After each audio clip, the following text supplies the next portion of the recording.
Homeopathy கண்டுபிடிச்ச அந்த ஹனிமன்றவர் தான் அவர் ஆங்கில மருத்துவர். அவர் தான் தடுப்பு மருந்து, இந்த ப்ரிவென்டிவ், இந்த வேக்சின் ஃபார்முலாவே ஃபர்ஸ்ட் அந்த 17ஆம் நூற்றாண்டுல எழுதியிருக்காரு.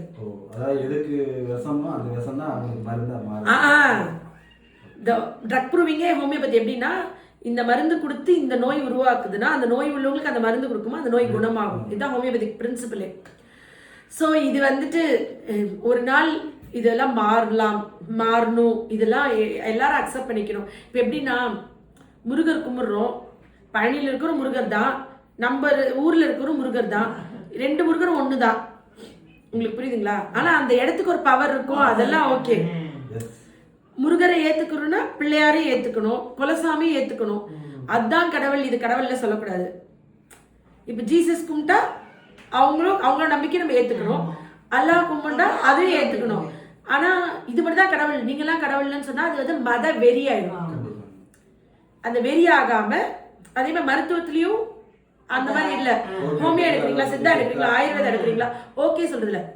இப்போ ஒரு ஆங்கில மருத்துவத்தே போனா ஓரளவுக்கு நல்ல ஹோமியோபதி பத்தி தெரிஞ்சவங்க வந்து ஓகே சொல்றாங்க. இல்லைன்னா அதெல்லாம் ஒரு மருந்தா, அதெல்லாம் எதுக்கு போறீங்க, ஏன் போறீங்க, வேணாம், எதுக்கு போன, இப்போ மருந்து பேர் எழுதி தராங்களா, ஏன் மருந்து பேர் எழுதி தர்றதுல என்ன?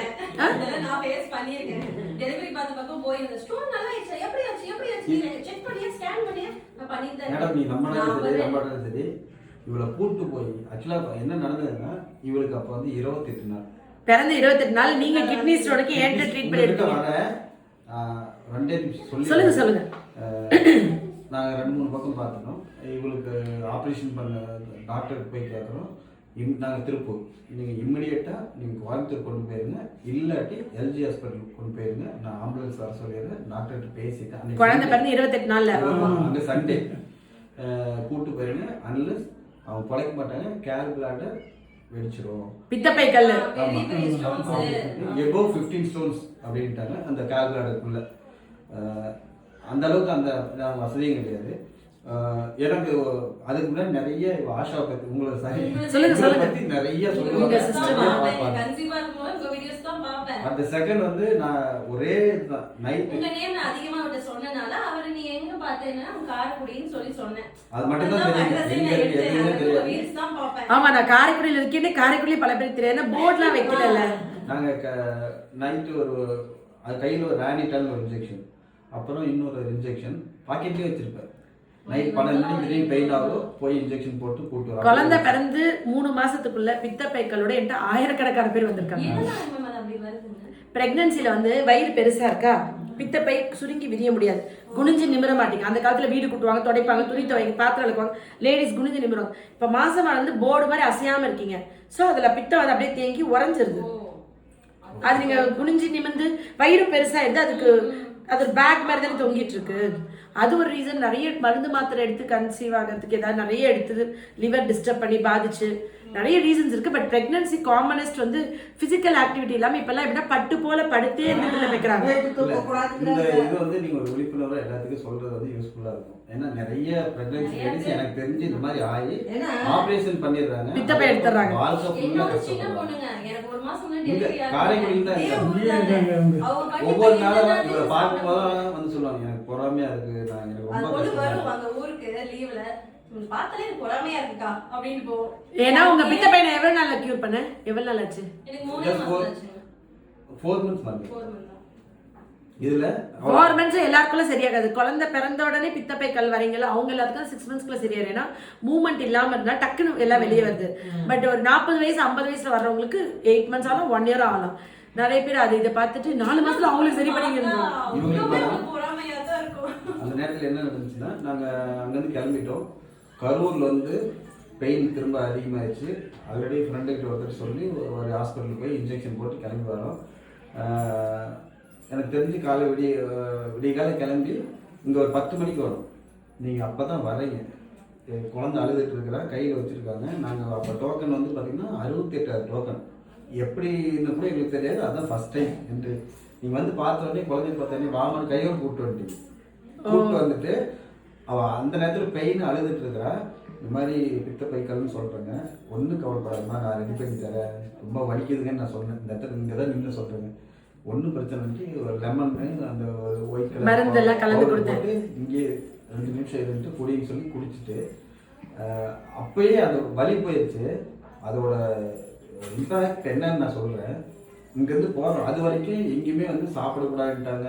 எந்த காய்கறி யூஸ் பண்ணுறோம், சொரக்காய் மட்டும்தான் சாப்பிடணும் அப்படின்ட்டு நிறைய இது. ஒழுங்காக சாப்பிடல, குழந்தைக்கு ஃபீட் பண்ண முடியாது. இந்த ஒரு சுச்சுவேஷனில் மருந்து சாப்பிட்டு அவள் கேட்குறா, எது வேணாலும் சாப்பிடலாமான்னு கேட்குறா. நீங்கள் சாப்பிடலாமா, நீ சாப்பிடு, நான்வெஜ் மட்டும் குழம்பு சாப்பிட்டுக்காங்க, மீன் சாப்பிட வேணாம் அப்படின்னு சொல்கிறீங்க. இங்கேருந்து போயிட்டு ஒரு வெஜிடேரியன் ஹோட்டலில் உட்காந்து வச்சு ஏதோ பார்க்காம எல்லாத்தையும் வச்சு சாப்பிட்டுட்டு இருக்கா. கண்ணுக்கு தனியாக வருது. இது எல்லாரும் இந்த சாப்பாடு தான் என்ன சொல்றீங்க, அது என்னமோ எனக்கு அந்த நேரத்தில் அவள் அழுவும் போது எனக்கு பிடிக்கவே பிடிக்கும். ஆனா அன்னைக்கு அதை தான் அள்ளி சாப்பிட்டேன் விரும்பி. அது எல்லாமே எனக்கு புதுசா இருக்கு. அன்னைக்கு காய்கறி எல்லாம் காய் எல்லாமே பீட்ரூட் மட்டும் கொஞ்சம் சாப்பிடுவேன், கம்பல் பண்ணா சாப்பிடுவேன். அன்னைக்கு எல்லாத்தையும் இன்னும் பீட்ரூட் வேகம் கேட்டு சாப்பிட்டேன். அவ்வளவுதான் சாப்பிட்டு அப்படியே அழுகுறாங்க. அது பார்க்கும்போது எனக்கு அவ்வளவு சொல்லும் போதே நீங்க எதுக்கு அழுகிறீங்க? ஒரு மாசம் வயிறு சாப்பிடாம அந்த பெயின்ல இருந்து அந்த ரிலீஃப் ஆகி அதை சாப்பிடும் போது அவன் அழுகும் போது அது ஒரு சந்தோஷம். அந்த ஒரு நான் பித்தப்பேக்கள் நிறைய பேர் சரி பண்ணிருக்கேன். பட் அப்பா வீடியோ போடும்போது எனக்கு உங்க வீடியோ சேர்த்தி போடுவேன்னு தெரியல. நல்லா இருந்துச்சு. அதே மாதிரி இவருக்கு சுகர் ஏதோ குறைஞ்சிருக்குன்னு சொன்னீங்க, அதை காமிச்சிருங்க. இதுல வந்து சொல்லுங்க. போன மாசம் வந்தீங்க, போன மாசம் நாங்க ரிப்போர்ட் பார்க்க அங்க போய் செக் பண்ணிட்டு தான் வந்தோம். ரொம்ப சுகர் கூட இருக்கு, கண்ட்ரோல் ஆகல, ஹோமியோல கொடுங்கன்னு கேட்டீங்க. ஆமாங்க. இது வந்து 328 397ங்க. அதுக்கப்புறம் மருந்து வந்து வாங்கிட்டு போனோம். வாங்கிட்டு போனதுக்கு அப்புறம் பாத்தீங்கன்னா 159 243. சோ ஹோமியோபதி மருந்து மாசம் தான். இந்த ரிப்போர்ட் வச்சு எத்தனை பேருக்கு அவங்க லைஃப் நல்லா இருந்தா போதும், எனக்கு அது கிரெடிட் எதுவுமே கிடையாது. இன்சுலின் போடுற மாதிரி ஆயிடும்ல. அவங்களுக்காக தான் நான் வந்து கிட்டத்தட்ட 100 பேருக்கு மேல நான் சொல்லியிருக்கேன். ஒன்னே ஒண்ணுதான். ஆனா ஹோமியோ மெடிசன் வந்து ஸ்லோவா வேலை பார்க்கும்ன்றது யாரு எப்ப கலக்கி விட்டாங்கன்னு தெரியல. இருக்கிறதுல இதான் ஃபாஸ்டா கியூர் ஆகும். இதால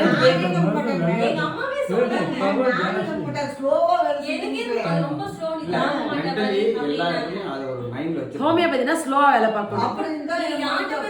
எவ்வளவு பெரிய வலியில வந்தாலும் 10 நிமிஷத்துல வலியை குறைச்சு உட்காரச்சு.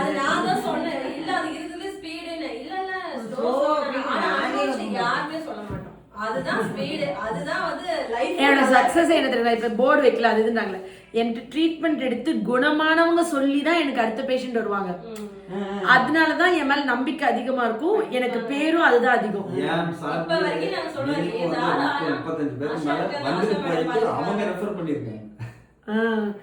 எனக்கு இப்ப இவருக்கு வந்து ஆல்மோஸ்ட் ஒரு 6 மாசம் தான் ஆயிருக்கு. 6 மாசத்துல கையெல்லாம் சரியாயிடுச்சு, நடக்கிறாரு, பேசுறாரு, கீழே உட்காராரு, எந்திரிக்கிறாரு, கை வீசி நடக்கிறாரு, சாப்பிடுறாரு, வாமிட் இல்ல, நல்லா சாப்பிட வாமிட் இல்ல. நான் வந்து இப்ப உங்களுக்கு ப்ராமிஸ் பண்ணி தரேன், கை காமிங்க, உங்களோட பேத்திகள் கல்யாணத்துக்கு பத்திரிக்கை எடுத்து நீங்க தான் வந்து கொடுக்கணும். நான் வந்து அந்த கல்யாணத்துக்கு வரேன். என்னப்பா நீங்க நான் தொடுற எல்லாரும் குணமாவும் நீங்க என்ன ஆசீர்வாதம் பண்ணுங்க. எந்த குறையும் இல்லாம நல்லபடியா எல்லா ட்ரீட்மெண்ட்லயும் வெற்றி அடையணும். நன்றி நன்றி. எங்க அப்பா உயிரோட இல்ல, எங்க அப்பா 3 பொண்ணா, நான் சொன்ன 4வது பொண்ணா என்னை ஏத்துக்கோங்க. எனக்கு வந்து இது ரொம்ப சந்தோஷம். இதே மாதிரி தான் தியாகராஜன் அப்பான்னு ஒருத்தவங்க பித்தப்பைக்கல் சரி பண்ணி இப்ப வரைக்கும் போனவரோட வரமா பலாப்பழம் தூக்கிட்டு வருவாரு. என் மவுனுக்கு கொடுக்குறேன். எனக்கு அதுல 3 மருமகளும் மகனாட்டு இருக்க எங்க பாக்குறாங்க பாரு, அது ரொம்ப சந்தோஷம். அவங்க மாமியார் ஒரு கிட்ட போடுறாங்க. உட்கார்ந்து எந்திரிக்க முடியாம போச்சு. பாத்ரூம்ல உட்கார்ந்து எந்திரிக்க முடியாம போச்சு. யார் இந்த காலத்து மருமகன்லாம் செய்யறாங்க? மருமகன்களா சூப்பரா தான் இருக்காங்க. இந்த காலத்துல கொஞ்சம் பொம்பளை பிள்ளைங்க தான் கொஞ்சம் இப்ப போன் டிவி பாத்தீங்க, நல்ல பிள்ளைங்க. மகளை நல்லா வளர்த்திருக்கீங்க, மாப்பிள்ளைங்க தாங்குறாங்கம்மா. உங்க மகா நல்லா அழகா இருக்கு, அப்பா மாதிரி நல்ல ஹைட் அண்ட் வெயிட்டா ஆள் ஃபிகரா இருக்கு. அவர் வந்து அதனால வைஃப் ஏஞ்சல் மாதிரி வச்சுக்கிறாரு. அப்ப வந்துட்டு என்ன சொல்றது, பொம்பளை பிள்ளைகளை நம்ம ஒழுக்கமா நல்லா மட்டும் வளர்த்துட்டா எல்லா ஆம்பளைங்களும் ஏஞ்சல் மாதிரி தான் இருப்பாங்க லைஃப்ல. அந்த பொம்பளை பிள்ளைங்க சரியில்லைன்னா அவங்களுக்குள்ள ஒரு சாத்தா வந்துருந்து கிறுக்காயிடுறாங்க. கரெக்ட் தானே?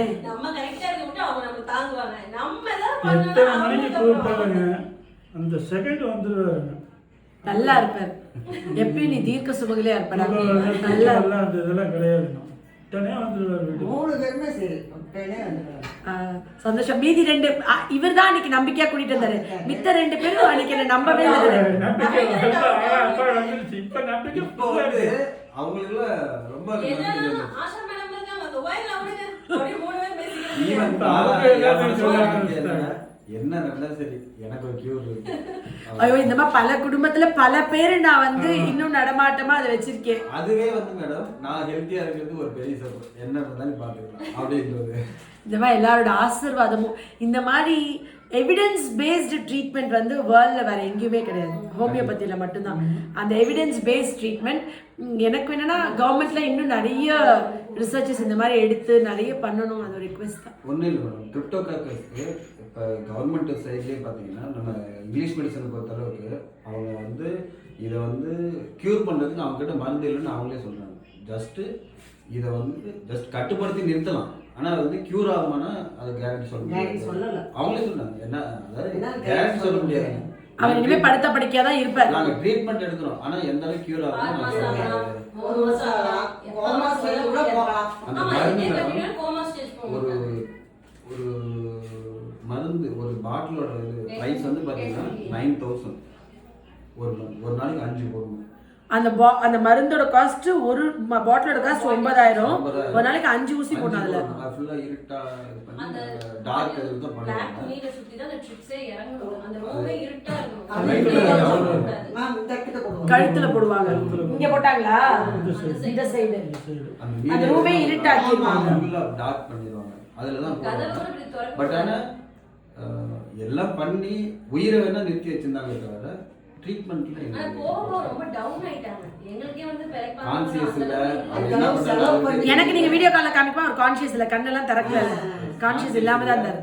அப்படிதான் இருந்தாரு. நீங்க அதுதான் கேட்டீங்க, அது கோமா ஸ்டேஜுக்கு போயிருவாரு, இப்ப போய்கிட்டு இருக்காரான்னு ஒரு வார்த்தை கேட்டாங்க.